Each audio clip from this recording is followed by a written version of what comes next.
चलिए आज हम लोग शुरू करते हैं क्लास 8 इंडियन कॉन्स्टिट्यूशन का सेकेंड पार्ट। ठीक है, जिसमें हम लोग पहले पार्ट में देख चुके थे कि कॉन्स्टिट्यूशन क्या है और कॉन्स्टिट्यूशन के ज़रूरत हमें क्यों है। ठीक है ना।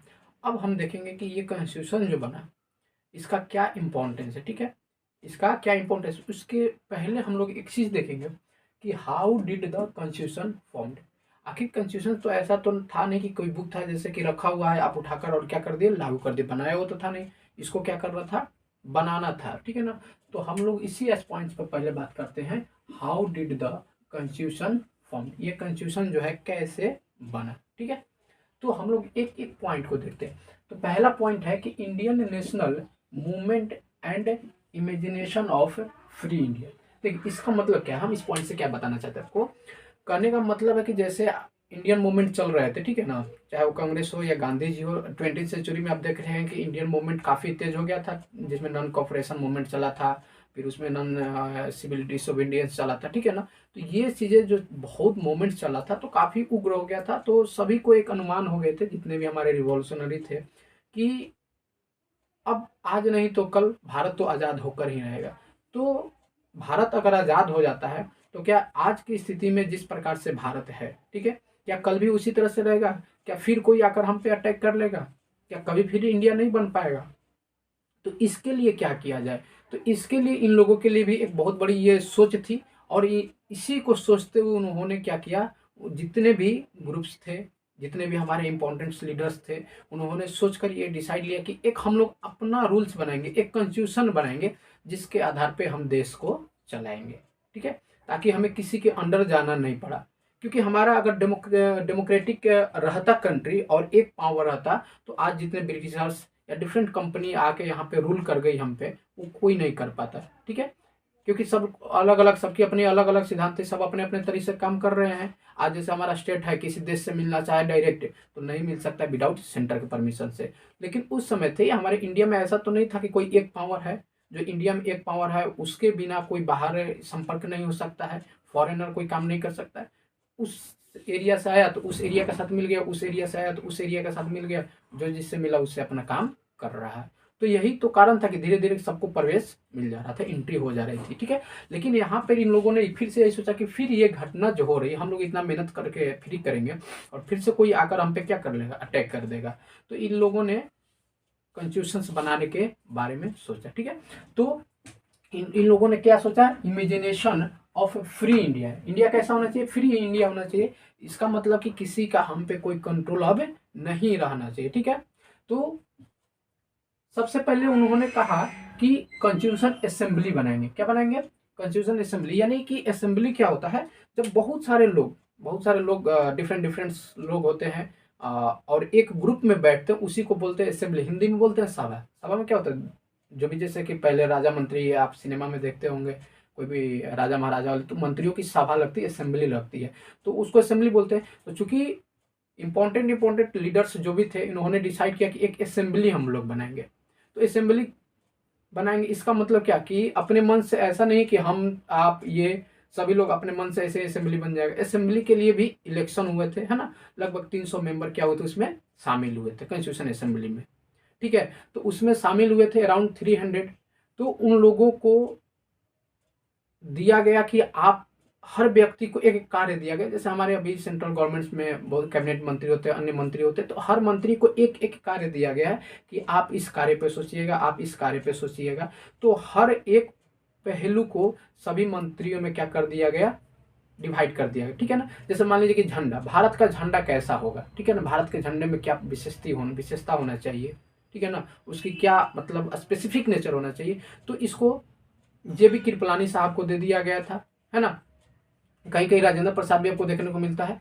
तो जेबी कृपलानी को दे दिया गया था कि आप झंडा कमेटी का इनको चेयरमैन बना देता कि आप झंडा के बारे में देखिएगा। ठीक है ना। तो इस तरह से डिफरेंट ड्राफ्ट कमेटी का जैसे मेंबर में 7 मेंबर थे, है ना, और इनका चेयरमैन कौन थे, जिसने फादर ऑफ आप कॉन्स्टिट्यूशन के नाम से जानते हैं, वो है भीमराव अंबेडकर। ठीक है ना, आपके बुक में भी दिया हुआ है। तो इस तरह से कॉन्स्टिट्यूशन असेंबली बनाया गया। ठीक है ना, कॉन्स्टिट्यूशन असेंबली बनाया गया और सबको अलग अलग डिपार्टमेंट दे दी गई कि आप इसके बारे में अधिक से अधिक डिटेल जानकारी लाइए और बताइए, जो भी असेंबली में उस पर डिबेट होगा, डिस्कशन होगा और फिर उसको फाइनलाइज करना होगा। ठीक है, तो क्या कोई भी रूल वो लोग लाए और इतनी आसानी से लगा दिए जिस तरह से आज रूल लगा हुआ है, रूल बना हुआ नहीं, क्योंकि देश के सामने बहुत बड़ी चुनौती थी। बहुत बड़ी चुनौती क्या थी कि सबसे पहले लोग चाह रहे थे कि सबका इसमें जो भागीदारी हो, बराबर की भागीदारी हो। कोई ऐसा ना कहे कि हमें नहीं, मतलब कि हमारे अनुसार से नहीं बना, वो कहे हमारे क्यों, क्योंकि एक समस्या थी कि हमारे सामने क्या थी, बहुत ज़्यादा डाइवर्सिटी है। क्या है हमारे सामने बहुत ज़्यादा, चाहे वो लैंग्वेज को लेकर हो, कल्चर को लेकर हो या अन्य किसी भी चीज़ को लेकर डाइवर्सिटी बहुत ज़्यादा है। कोई मलयालम बोलता है, कोई हिंदी बोलता है, कोई भोजपुरी बोलता है, कोई मैथिली बोलता है, ठीक है ना, तो इस कोई कन्नड़ बोलता है। तो इस तरह से बहुत सारे डाइवर्सिटी बोलने वाले हैं। कोई किस ग्रुप से बिलोंग करता है, कोई मेजर कम्युनिटी से बिलोंग करता है, कोई माइनर है से, कोई हिंदू है, कोई मुस्लिम है, कोई क्रिश्चियन है। सबकी अलग अलग कास्ट है, सबकी अलग अलग रिलीजन है, सबकी अलग अलग कल्चर है।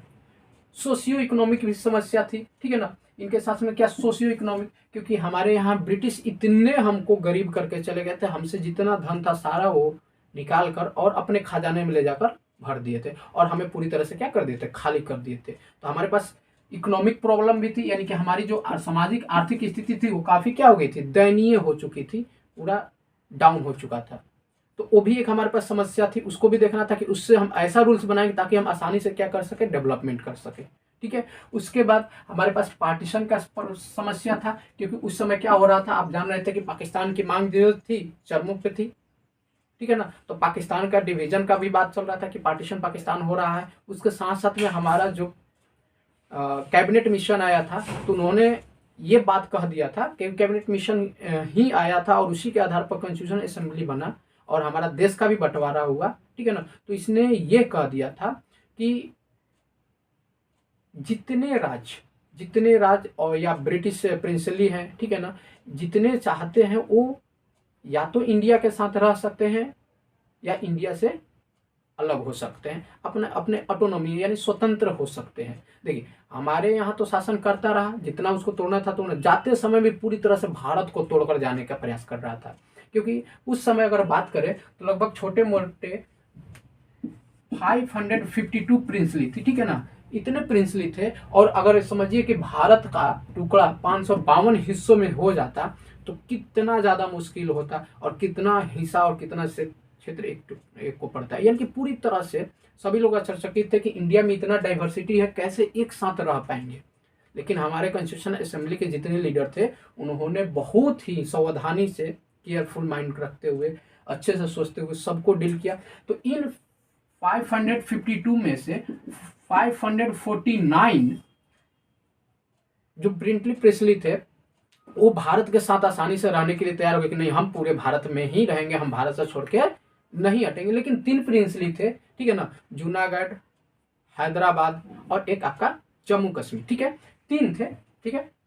एक मैं बात करूं तो जूनागढ़ और हैदराबाद,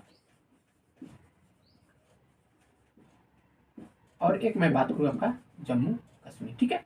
तो 3 ऐसे थे जो जाने के लिए तैयार नहीं थे। अब देखिए जूनागढ़ में क्या हुआ, जूनागढ़ में ये हुआ कि यहाँ पे लोगों का वोटिंग करवा दिया गया, जिसको आप लोग जनमत संग्रह कहते हैं, ठीक है ना, कंसेशन करवा दिया गया कि कौन किसके साथ रहना चाहते। तो यहाँ के अधिक जनसंख्या बोली कि नहीं, हम भारत के साथ रहना चाहते। लेकिन यहाँ के जो राजा थे वो कहते थे कि नहीं, हम अलग जाएंगे, ठीक है ना। लेकिन यहाँ की जो जनसंख्या थी वो भारत के साथ रहना चाहती थी, ठीक है। तो यहाँ भारत के साथ रहना चाहती थी तो इसको भारत में मिला लिया गया, ठीक है। हैदराबाद पे लाठीचार्ज किया गया, ठीक है, हैदराबाद पे लाठीचार्ज किया गया।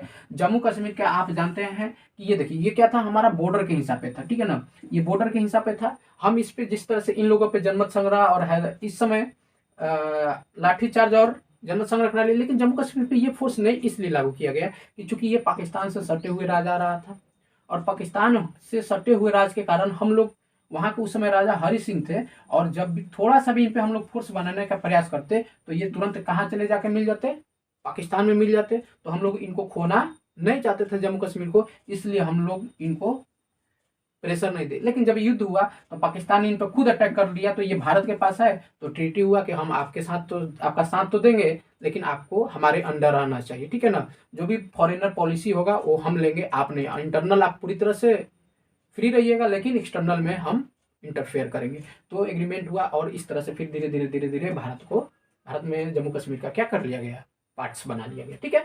तो इसी तरह से हमारे पास डाइवर्सिटी को लेकर पार्टीशन इतना आसान से नहीं था, सबके सामने एक बहुत डिफिकल्ट चैलेंज थी, और इसी चैलेंज को झेलते हुए, अच्छे से सोचते हुए, समझते हुए, डिबेट करते हुए इन्होंने ध्यान दिया, और इन जितने भी डाइवर्सिटी थी ताकि किसी को प्रॉब्लम ना आए उस प्रकार से बनाए। तो उस हमारे कॉन्स्टिट्यूशन की बहुत सारी विशेषताएं, क्या क्या स्पेसिफिकेशन है, फीचर्स है, उसको हम लोग डिटेल में देखेंगे। तो कुछ फीचर्स जो आपको पढ़ना है, ऐसे फीचर तो बहुत सारे हैं, लेकिन इंपॉर्टेंट फीचर्स जो कि हमें जनरली देखने से, जैसे हमने बोला था कि nature, fundamental nature of our society और कंट्री, ठीक है। तो हमारा कंट्री का नेचर क्या है, सोच क्या है, ये 4-5 पॉइंट्स देखने से, फीचर देखने से आपको क्या करता है, पता चल जाता है। जैसे फेडरलिज्म, थोड़ा थोड़ा मैं बता देता हूँ। फेडरलिज्म क्या है कि यानी कि भारत कोई अकेला नहीं है, भारत क्या है, पूरे राज्य को मिलाकर एक भारत है, अकेला भारत नहीं है, ठीक है ना। भारत अकेला नहीं है, पूरे राज्य को मिलाकर, यानी यूनियन ऑफ स्टेट्स है, ठीक है। उसके बाद parliamentary form of the government, यानी यहाँ जो सरकार बनेगी वो पार्लियामेंट्री के थ्रू, यानी कि इलेक्शन के थ्रू जाकर सरकार बनेगी, ठीक है। सेकेंड, थर्ड में है सेपरेशन, यानी कि सुप्रीम तो यहाँ सेंट्रल है, सुप्रीम यहाँ क्या है, सेंट्रल है, लेकिन ऐसा नहीं कि सारा पावर उसी के पास दे दिया जाएगा, फिर से तो वही डिक्टेटरशिप आ जाएगा अगर सारे पावर उसके पास चले जाएंगे। तो इस तरह से पावर का भी सेपरेशन, हर चीज का सेपरेशन किया गया। अगर स्टेट बना है तो स्टेट के पास कितना होना चाहिए, कंट्री है तो कंट्री के किस स्टेट के पास कैसा है, जैसा स्टेट वैसा उसको पावर दिया गया है, ठीक है ना। तो इस तरह से मतलब कि अगर बड़ा स्टेट है तो उसके अनुसार से उसको खर्च बड़े होंगे तो उनको पैसा अधिक दिया जाएगा, छोटा स्टेट है उनका खर्च कम होगा तो उनको कम दिया जाएगा। अगर बात करें पॉलिटिकल पावर तो उसके अनुसार से पॉलिटिकल पावर दिया कि कहाँ से कितने मेरे लीडर्स आएंगे, क्या आएंगे, ठीक है ना। इस तरह से सारी चीज दिया गया, हम लोग डिटेल से करेंगे सेपरेशन के बारे में, ठीक है ना। सेपरेशन पॉइंट देखेंगे। उसके बाद हम लोग फंडामेंटल राइट्स, फंडामेंटल राइट्स में हम लोग क्या देखेंगे, जैसे आप देखते हैं कि अगर आपको कोई वोट देने से नहीं रोक सकता है, ठीक है ना, आपको कोई काम करने से नहीं रोक सकता है, आपको अपनी लैंग्वेज को बचा के रखना है, अगर आप चाहते हैं इस धर्म को माने तो आप उस रिलीजन को मान सकते हैं। यानी कि ये चीजें अगर कहीं सरकार की गवर्नमेंट, कोई भी सरकार की काम है, ठीक है ना, या सरकार की संपत्ति है, अगर उसको आप यूज करना चाहते हैं तो यूज कर सकते हैं, कोई आपको रोक नहीं सकता है। तो इस प्रकार से जितने भी राइट्स दिए हुए हैं ये फंडामेंटल राइट्स कहलाते हैं, ठीक है। और एक लास्ट है सेकुलरिज्म। सेकुलरिज्म क्या है, क्योंकि देखिए सबसे बड़ा इसका बात क्या है कि हमारे यहाँ बहुत ज्यादा डाइवर्सिटी थी, और डाइवर्सिटी के कारण किस धर्म को, लोगों को एक, क्या जिस तरह से पाकिस्तान मुस्लिम कंट्री है उस तरह से क्या इंडिया को हिंदू कंट्री बना दिया जाता नहीं। तो क्योंकि बहुत यहाँ डाइवर्सिटी थे, मुस्लिम लोग थे, हिंदू, क्रिश्चियन, सिख, ये सारे जितने लोग थे ये सभी लोग थे, और कैसे एक इतने लोगों के आधार पे एक धर्म घोषित कर दिया जाए। तो इसलिए ऐसा कहा गया कि भारत का, इंडिया का कोई अपना स्पष्ट रिलीजन नहीं होगा, सभी धर्मों का हम बराबर सम्मान करेंगे, सभी धर्मों का इज्जत करेंगे। तो सेकुलरिज्म में हम लोग देखेंगे यही बात कि कैसे सेकुलरिज्म लाया गया, ठीक है ना, क्या क्या इसके लिए कुछ प्रावधान किए गए। तो 1-2 स्पेसिफिकेशन हम देखेंगे एक्स्ट्रा, जो बुक से नहीं है वो बुक के बाहर है, उसको भी हम लोग देखेंगे। तो ये आपके पॉइंट्स हो गए। तो how did the constitution form, तो इतने सारे प्रयास करने के बाद आपको फाइनली जाकर कॉन्स्टिट्यूशन बना है, ठीक है ना। तो ये कॉन्स्टिट्यूशन इतनी आसानी से नहीं जितने आज हमें अवेलेबल है रूल्स बने हुए, तो उन लोगों के पास काफ़ी डिफिकल्टी थी, ठीक है ना, और चैलेंजेस को देखते हुए ये काम करना था, ठीक है। चलिए अब हम लोग देखेंगे एक एक अगले वीडियो में की features of the Indian constitution. तो एक देखेंगे अगले वीडियो में फेडरलिज्म, ठीक है ना, और एक एक करके हम सारा पॉइंट्स को क्लियर हम लोग अगले लेक्चर में करेंगे।